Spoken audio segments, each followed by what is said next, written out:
Police Report. I'm Amy Goodman. As we continue our update on the presidential election to look at the results of the recount effort in Wisconsin and Pennsylvania. Wisconsin's Election Commission announced Monday after its recount, Republican Donald Trump's margin of victory widened by about 162 votes. In Pennsylvania, a federal judge Monday rejected a request to recount paper ballots and scan some counties' election systems for signs of hacking.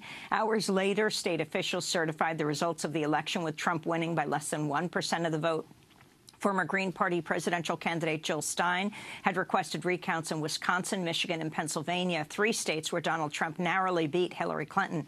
A federal judge had already ordered Michigan's Board of Elections to stop the state's electoral recount. Trump won Michigan by fewer than 11,000 votes out of nearly 4.8 million votes cast. We turn now to Rolling Stone investigative reporter Greg Palast, who went to Michigan to investigate the vote. He filed this report for Democracy Now! Officially, Donald Trump won Michigan by 10,704 votes, but a record 75,335 votes were never counted. Most of these votes that went missing were in Detroit and Flint, Michigan, majority black cities. How could this happen? Did the Russians do it? Yet, you don't need Russians to help the Michigan GOP. How exactly do you disappear 75,000 votes? They call them spoiled votes. How do you spoil votes? Not by leaving them out of the fridge. Most were lost because of the bubbles. Thousands of bubbles couldn't be read by the optical scanning machines. I saw a lot of red ink. I saw a lot of check marks. Sue is a systems analyst who took part in the recount. We saw a lot of ballots that weren't originally counted because those don't scan into the machine. The machines in Michigan and Wisconsin can't read these bubbles, but a much better machine, the human eyeball, can easily read what the voter intended. Both Michigan and Wisconsin, you have to pay the state millions of dollars to have humans read the ballots.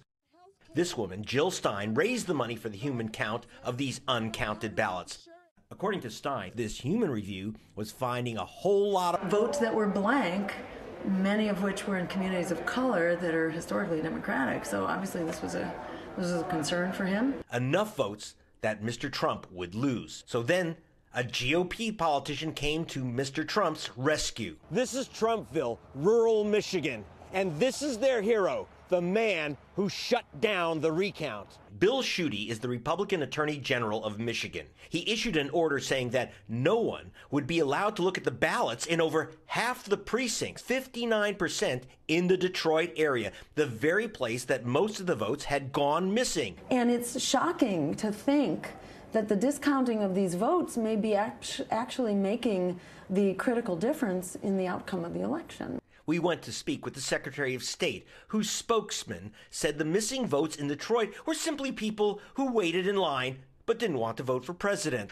I think when you look at the unfavorability ratings that were reported for both major party candidates, it's probably not that surprising. Back in Detroit, there was another explanation. Some of the votes missing resulted when 87 machines responsible for counting thousands of ballots broke down. Carlos Garcia is a media specialist at Michigan State University. He witnessed the breakdown. The start of polling at 7 a.m., the machine didn't work. At 9:15 a.m. they brought in a replacement, and it was replaced by 9:30. The people that didn't wait, their ballots were in the bottom in the ballot box. But they weren't scanned. And so at the time when they started having anyone who was waiting scan their ballots, those ballots were not taken out of the machine. So any new scanned ballots were falling in on top of the old ones. They weren't counted. Activist Anita Bell. Only 50 ballots in the ballot box. Wow. Hot mess. Hot mess.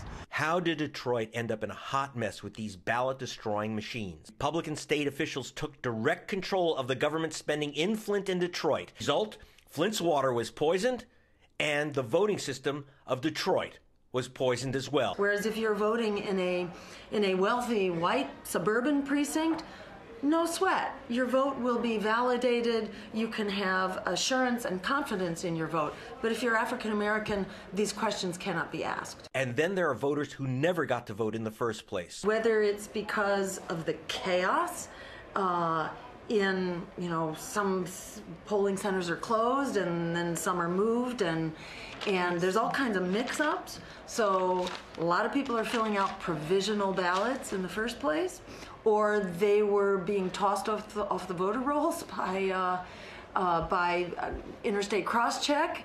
Crosscheck is a list that was created by Donald Trump's operative, Chris Kobach, to hunt down and imprison voters who illegally voted or registered in 2 states in one election. Michigan participates in the interstate crosscheck like a number of other states.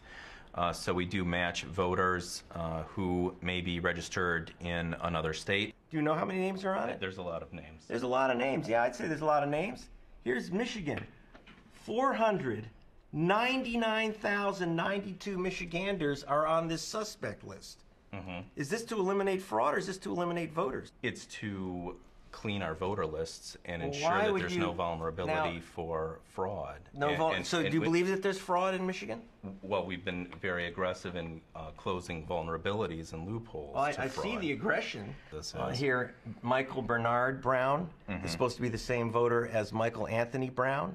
Then Michael Timothy Brown, supposed to be the same voter as Michael Johnny Brown. And you're correct that, I'm sure that there are some false positives that show to us, but we go through it thoroughly, and we're not just canceling people. Statistical experts who have looked at this list say it's heavily overweighted against minorities because it's just basically a list of common names. I'm not familiar Michael with that. Brown, Jose Garcia. Could you imagine that would be a problem in terms of... I did not know Brown was identified with one race. Brown was a common name in America, and it's a black very name. Common name. It's a very common black name in America, yes. I've known a lot of white Browns. Donald Trump promotes Chris Kobach and Michigan's cross-check crusade.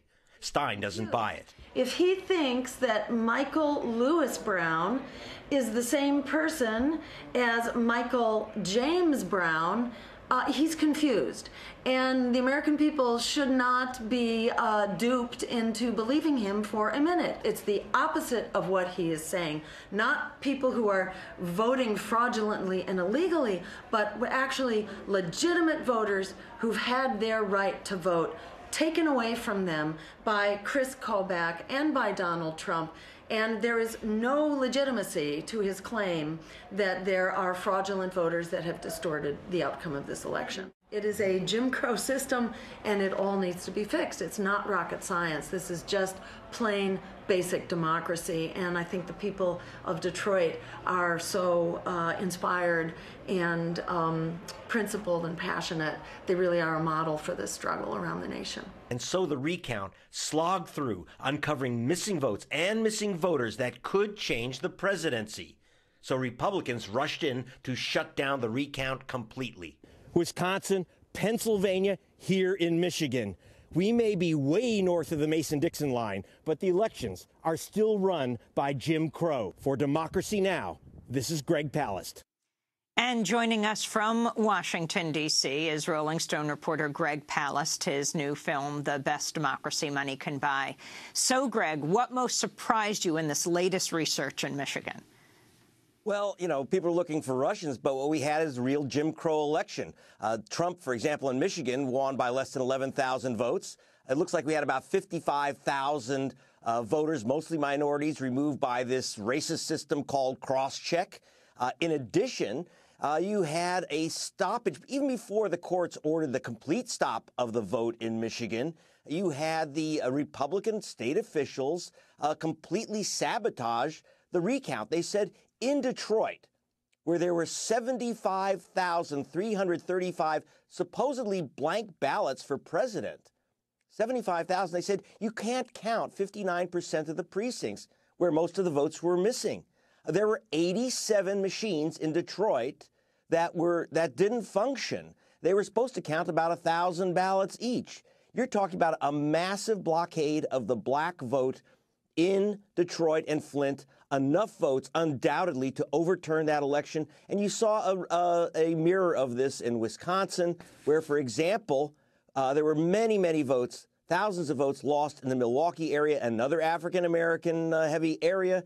And there, instead of allowing that eyeball count of the votes that are supposedly blank, they said, oh, we'll just run them back through the machines.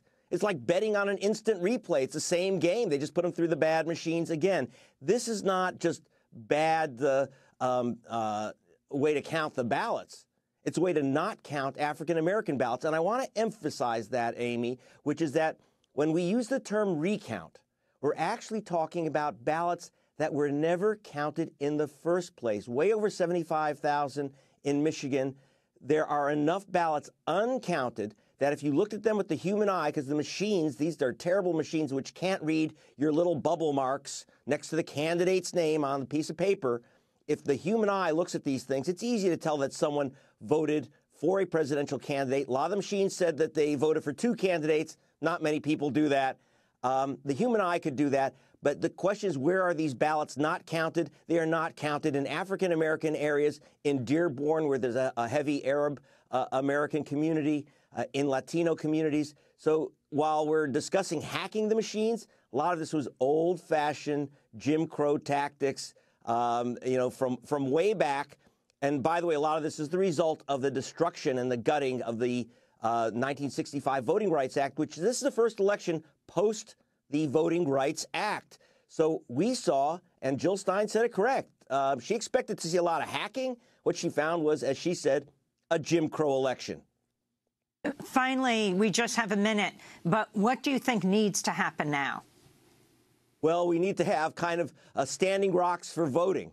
We need to restart the voting rights movement, because with Jeff Sessions coming in as Attorney General, we have to start investigations now. I'm in Washington because 18 Million Rising, the Asian American group, and the Congressional Black Caucus, Representative Hastings, they have presented 50,000 signatures to the Justice Department begging justice, please open an investigation of this racist cross-check system created by Donald Trump's operatives operating in 30 states, knocking off Asian American, African American, Latino voters. Please open the investigation now before it becomes a new Justice Department, or maybe it's an injustice department.